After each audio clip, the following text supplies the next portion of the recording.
off. So the groups are the vertical columns on the periodic table. And so if I go over here, I can see that all of these elements are in the same vertical column. So all of these elements are in the same group, and we call this group 1. I can see that all of these elements are also in the same column, right? So all these elements are in the same group, and we call this group 2. I can continue labeling my groups. This would be group 3, 4, 5, 6, 7, 8, 9, 10, 11, 12, and then I go back up to here, and I can see I have another vertical column, so group 13, 14, 15, 16, 17, and finally 18. So that's one way to number your groups. There is another way to number your groups, and that would be to say that group 1 is group 1A, group 2 is group 2A. And then kind of ignoring groups 3 through 12, continue on with your numbering system. So 1A, 2A, that would make this group 3A, group 4A, group 5A, group 6A, 7A, and finally 8A. And the second way of numbering your groups is useful when you're thinking about valence electrons.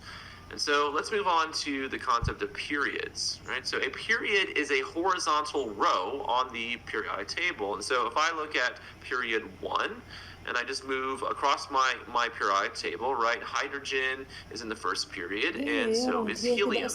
I move on to the second period, so lithium, beryllium, boron, carbon, nitrogen, oxygen, fluorine, and neon. So I can continue with numbering my periods. So this would be period 3, 4, 5, and 6. Now notice, I don't have the entire periodic table on this video. I didn't have enough room, and we're not really going to talk about all of those elements anyway. So let's go ahead and focus on metals next. And so let's talk about the alkali metals. And so when I'm talking about metals, I'm going to try to write in red here. So the alkali metals are found in group 1 or group 1A. So things like lithium and sodium, potassium, right? So here are my alkali metals. The alkali metals are soft silvery metals that are extremely reactive. And one nice thing about organizing the elements into groups is elements in the same group have similar chemical properties. And so the alkali metals react in similar ways. For example, all the alkali metals will react with water. And the alkali metals turn out to be so reactive that you're not going to find them in their pure state in nature. You're not going to walk outside and find some sodium lying on the ground.